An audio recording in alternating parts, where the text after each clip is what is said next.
Magandang araw sa inyo lahat dyan. Welcome back sa aking channel, NCMX Vlog. So ngayon mga idol, meron tayong gagawin dito.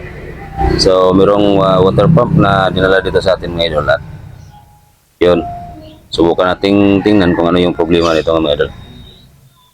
So tingnan natin kung anong magagawa natin dito. Itong video mga idol, itong video na to, para lang to sa mga baguhan mga idol na gusto pang matuto. Okay. So sa mga master na dyan, so stay put lang kayo dyan mga idol. Okay. So nandito po yung water pump natin mga idol. Okay mga idol, nandyan yung water pump natin. So bago natin subukang alamin kung ano yung problema nito, paandarin muna natin. So pakinggan nyo mga idol. Ito siya mga idol. Bukan natin saksak na dito.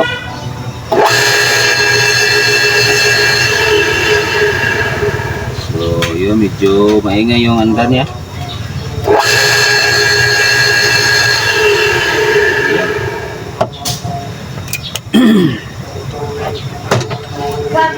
So andar siya mga idol, pero maingay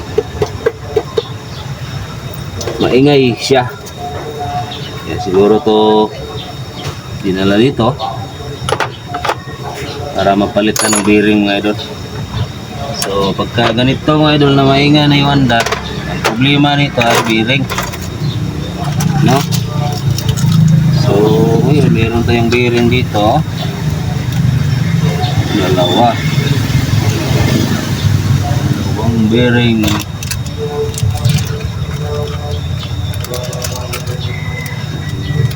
Bearing to yata.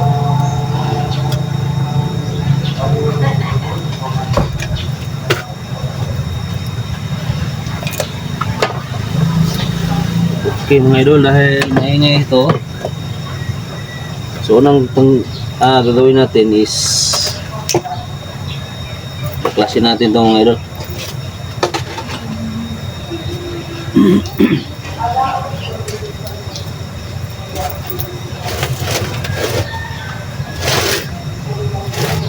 Baklasin natin to para palitan ng bearing si maingay. Yun pala yung diferensya nito mga idol. Ito pala yung water pump na maingay. Ang nagdudulot dyan ay bearing. Ngayon palitan natin. So para sa mga baguhan dyan mga idol,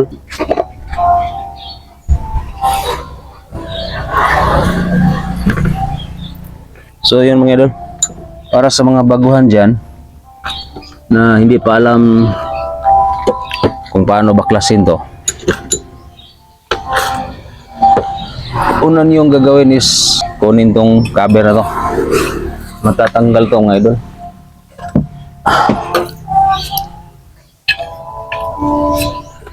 Yan. Okay. So yun, tanggal na siya. Yun yung unang step. So pangalawang step, itong kanyang cooling fan. So tanggalin natin to. Ganyan lang yung pagtanggal nito mga idol. Yan o.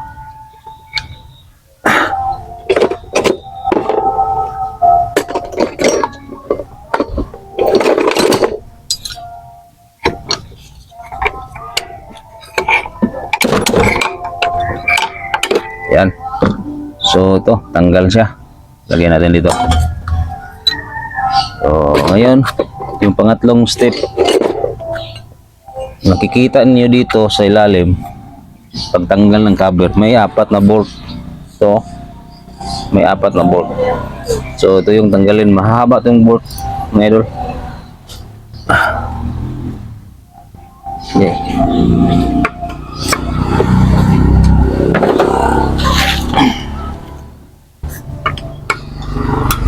Yun. Bali 4 na bolt mga idol. Yun. Isa.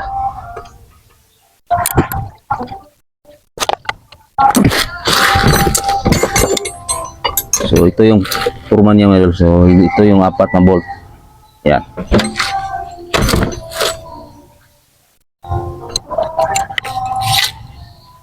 Dalawa.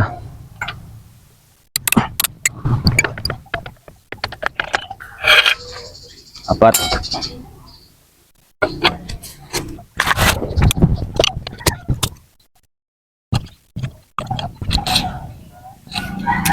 Ito yung pang-apat. Yan. Tatlo pala yung kanina. Apat din yung na-mention ko. Okay. So, yun yung pangatlong step. Pang-apat. Ito, tanggalin to, mga idol. Wala nang bolt. Pukpukin nyo yung dahan-dahan dito sa gilid. Dito ba? Dito. Yan, tanggal na siya. Sabi natin to. Ngayon, dahil tanggal na yung cover niya dito, pwede natin tanggalin to. So, para matanggal to, pupukin natin dito ang banda, mga idol, para lumabas siya dito. Ganyan. So dito niyo tamaan para hindi siya mabasag, kasi pag dito kasi yung pupukin to, masira to, mga idol. So dito matigas tong parte. So dito natin pupukin. Pero huwag mong ano lang, yung tama lang ba? O ba? Katulad niyo, no? Yan. Lumalabas na siya. Ayan. So pwede na nating hugutin. Ganito. Ayan, o. So lumabas na yung ano, pinaka-rotor. So ito yung rotor. So magkabilang dulo nito may bearing. Ito yung isa. So ito yung tinatawag na outer bearing. So yung isa dito sa loob pa, sa kanyang casing, ito yung tinatawag na inner bearing. Okay? So ayan, medyo matigas na siya. Okay, so tabi muna natin to. So para hindi kayo mahirapang magtanggal ito, unahin muna natin itong pagtanggal, ng idol. Unahin muna natin tanggalin itong outer bearing. Ito. Ayan. So gamit ang ating bearing puller, dito natin puhugutin yung ipo-pull out natin yung bearing gamit ang bearing puller. Okay? So bali dalawang size, dalawang klase yung ano yung gagamitin natin. May mahaba at saka may, so ito kasi yung ano natin available eh. Pwede naman yung mahaba dito, pero mas gusto ko itong maikli, mga idol.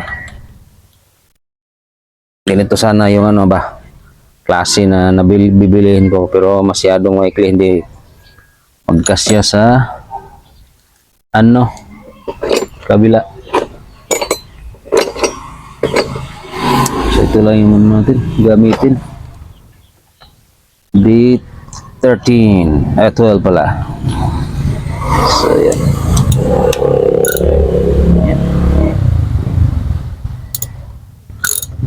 Ayan. Yung mga idol, umangat na yung ano, umangat na yung ano natin, bearing. So yung mga idol, yan, dito umangat na ng konti. Yan.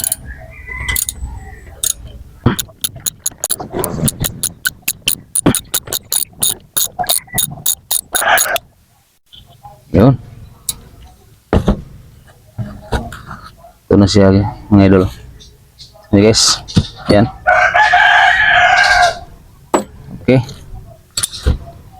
So na-pull out na natin yung outer bearing. So susunod na step, itong inner bearing. Pero para makuha natin yung inner bearing, guys, kailangan nating tanggalin yung apat na bolt.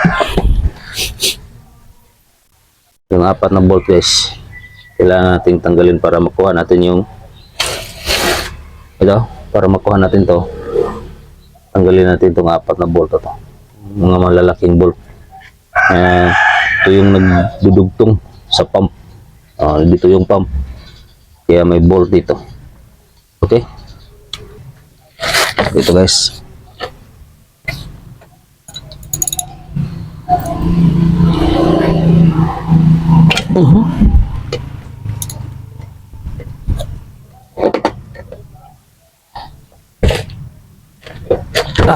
Guys, gamit tayo ng back wrench. Ayan. Tigas kasi.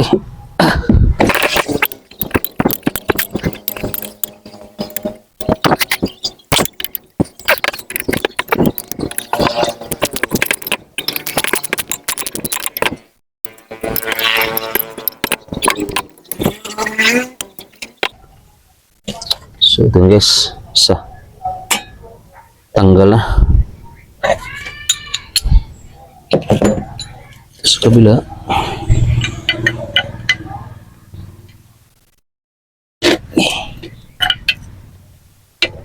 problema ito. Sumabay rin guys. Okay, so ito na. Ito yung gamitin natin. Ay nako.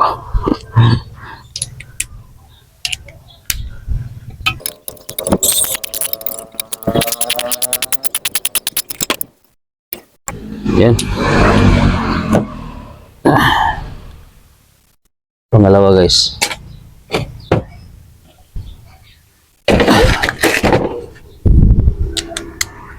Apat.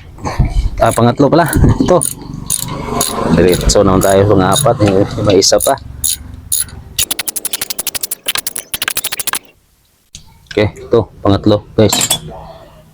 Pangapat ito. Last.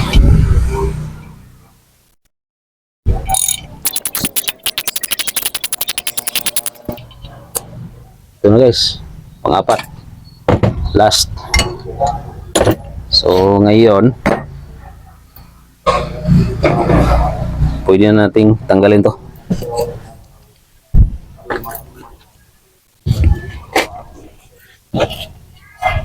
Matigas to guys eh.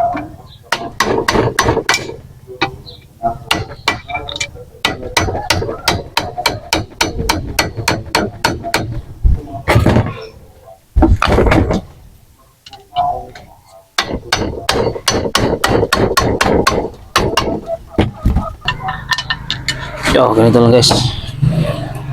Ayan. So, kita niyo. Ayan o. Wala na palang tubig. So, dito lang tayo guys. Wala na tayong kailangan dyan. So, ito yung kailangan natin. Ito. Ito na siya guys.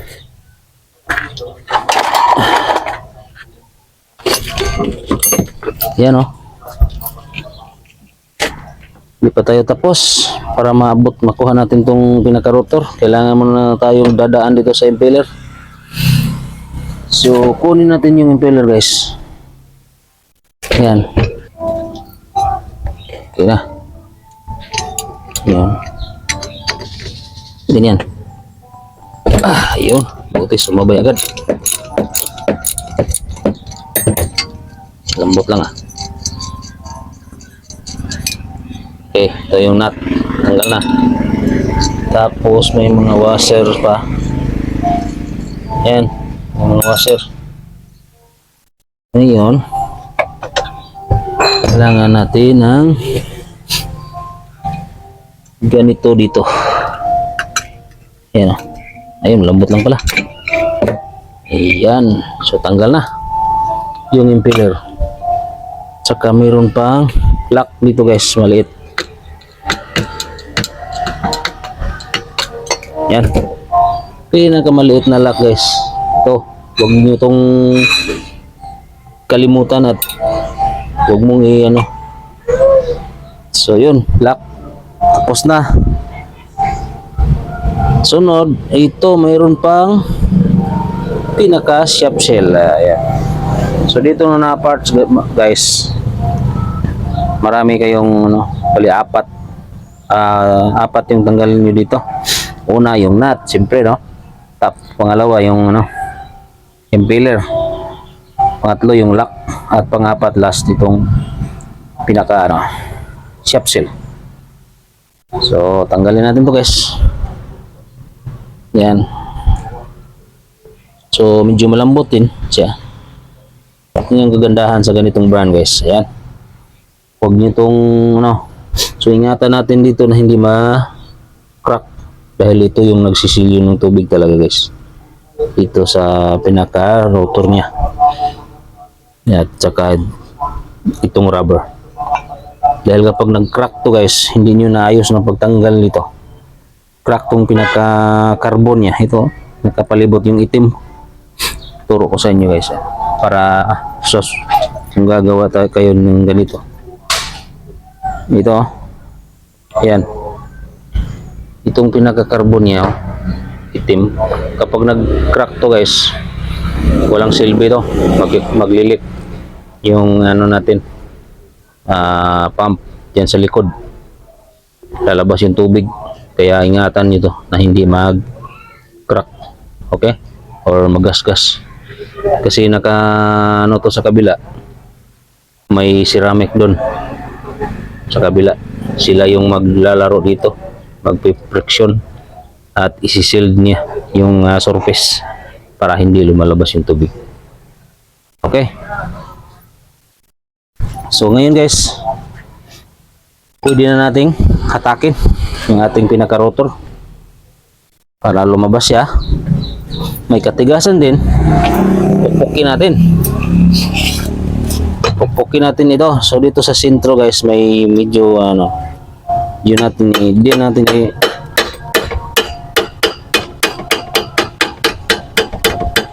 yan malabas na siya unti-unti. Okay. Labas na talaga. Ayan.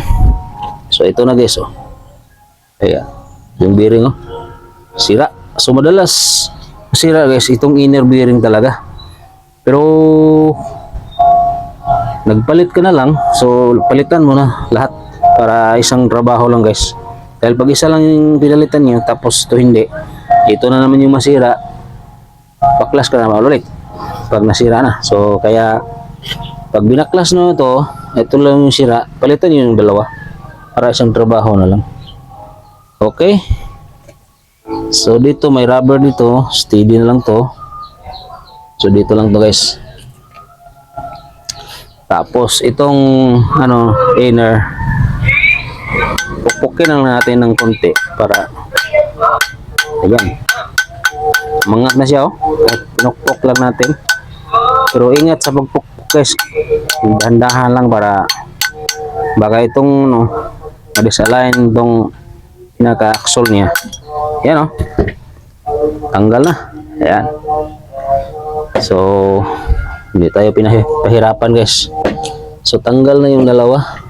Ngayon papalitan na natin itong bearing guys. So silyado yung mga bearing na ginamit natin guys. Ayan. Silyado.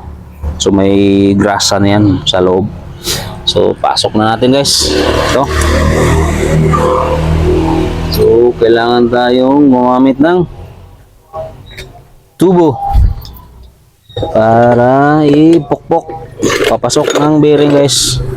Ito kailangan meron kayo dito para pag pukpok ng ganyan pasok yung bearing. Ayan, ganyan lang mga guys. Ayan, sumagad agad. Okay, nakasagad niya siya. Ayan kailangan isagad nyo dito kung saan siya nanggaling guys. Okay na dyan.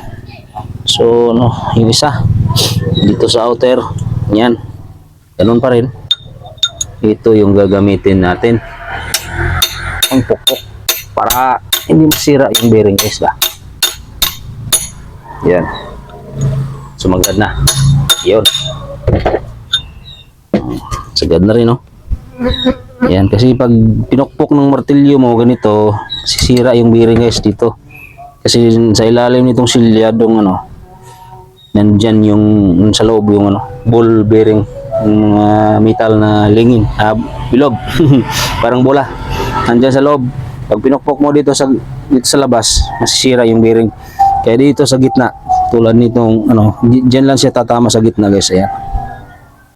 Yan o, hindi niya tatamaan yung labas. Diyan lang siya may center na metal na sa bearing. Okay. So tapos na natin napalitan, pwede na nating pasok, ibalik ito. Ayan, balik natin dito. Saka yung rubber, huwag mong kalimutan dito sa gitna. Ayan, nandyan yung bearing, guys. Ay, rubber. Ayan. Okay. So ganyan.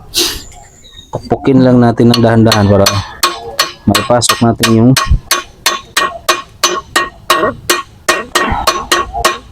bearing. So ayan. Huwag yun lang lakasang masyado, baka masira din yung bearing ba. Ayan o. Ayan guys, smooth na yung ikot niya. So hindi wala na kayong maririnig na ingay. Hindi tulad kanina. Smooth na guys. Okay. So balik din natin yung kung ano yung pinakalas na tinanggal, yun din yung pinakaunang ikabit. So ito yung pinakalas, yung shaft seal or mechanical seal. Ito yung una nating ipasok dito ngayon. So, pangalawa, itong lock dito. May hiwa siya dito guys. Diyan siya nakapwesto. So ngayon, nandiyan na siya. Sunod na yung pinaka-impeller natin, no? Ayan.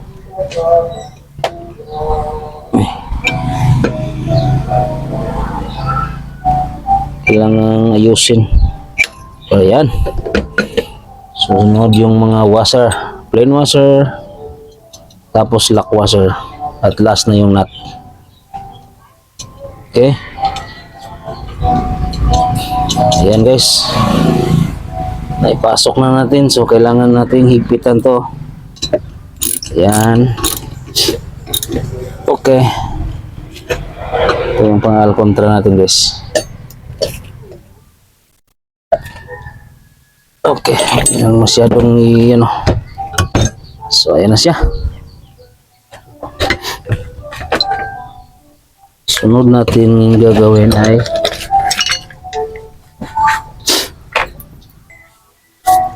balik na natin yung kanyang pinaka-winding guys. Yan.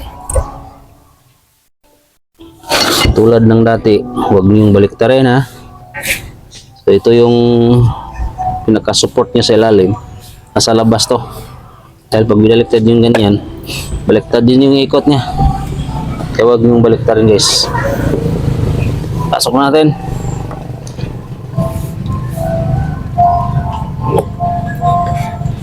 Ayan. Okay. Ganyan siya. So, sunod itong kanyang pinaka-cover. Pinaka-cover niya guys. Ito.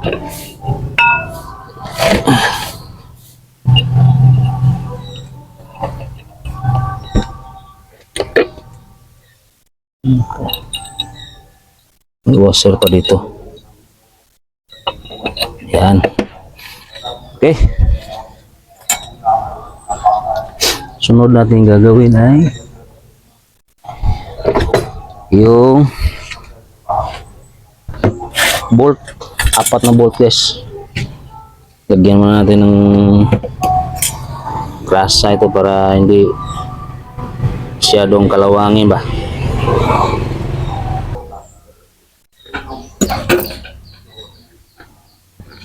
Yan.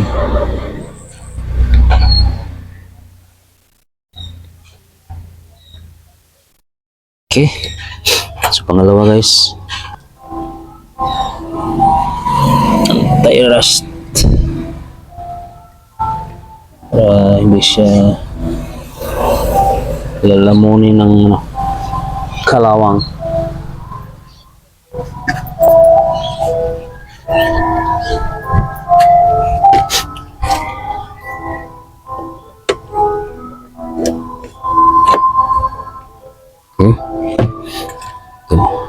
pangatlo guys.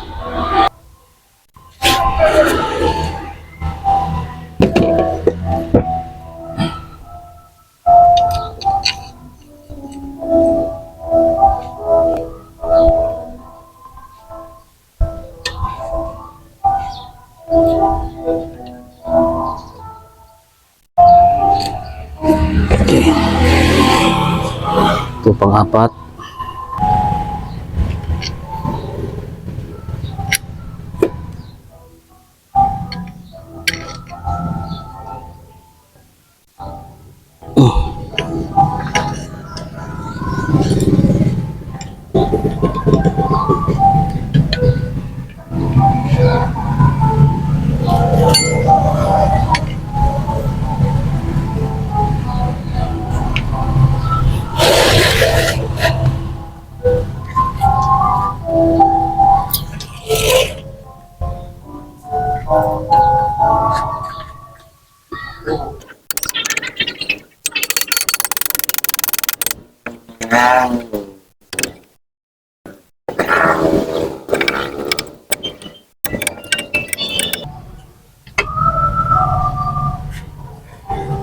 Okay. Tapos na yung mga ball. Susunod natin ibalik ay yung cooling fan guys. Yan. Balik natin to. Yan.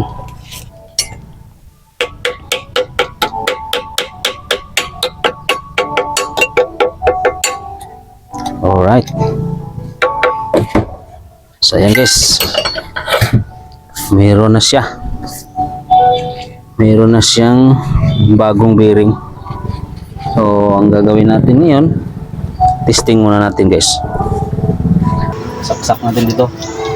Tingnan natin kung ano yung under niya.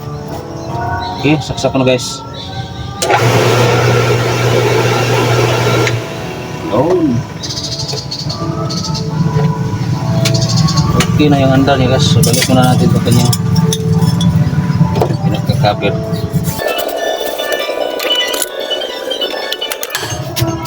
Ayan. So, saksak natin ulit guys. Baka may sumagi dyan. Okay, saksak ko na.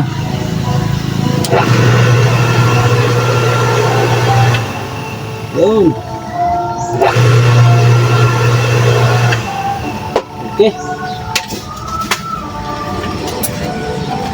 Successful guys.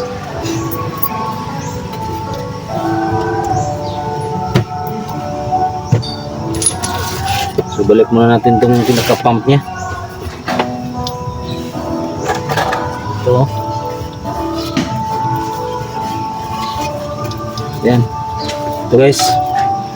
Balik natin.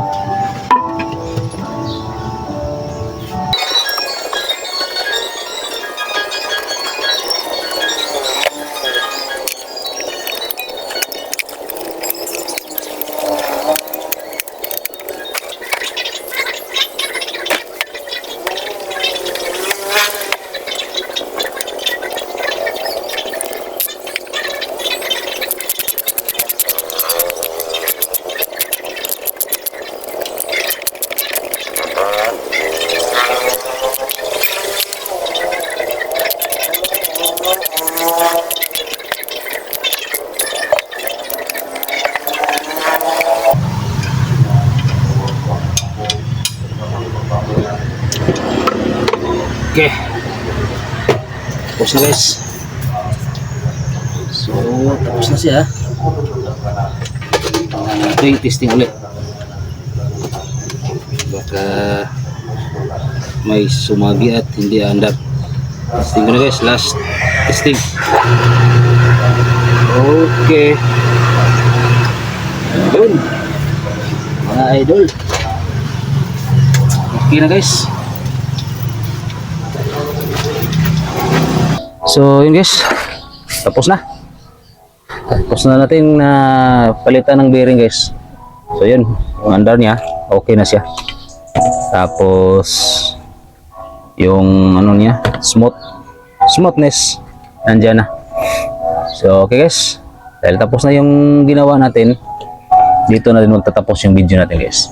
So maraming salamat sa inyo ang suporta at palaging nandyan sa aking channel mga idol. So shout out pala kay Silvio from Sagbayan, Bohol. Maraming salamat idol sa suporta, palaging suporta dyan. Okay, so yan, hanggang dito lang video. Sa mga gustong matuto guys, yun, sa ganitong trabaho, sundan nyo lang kung paano ginawa. Alam ko masusundan nyo yan. Okay, so, maraming salamat. God bless sa inyong lahat. Bye bye.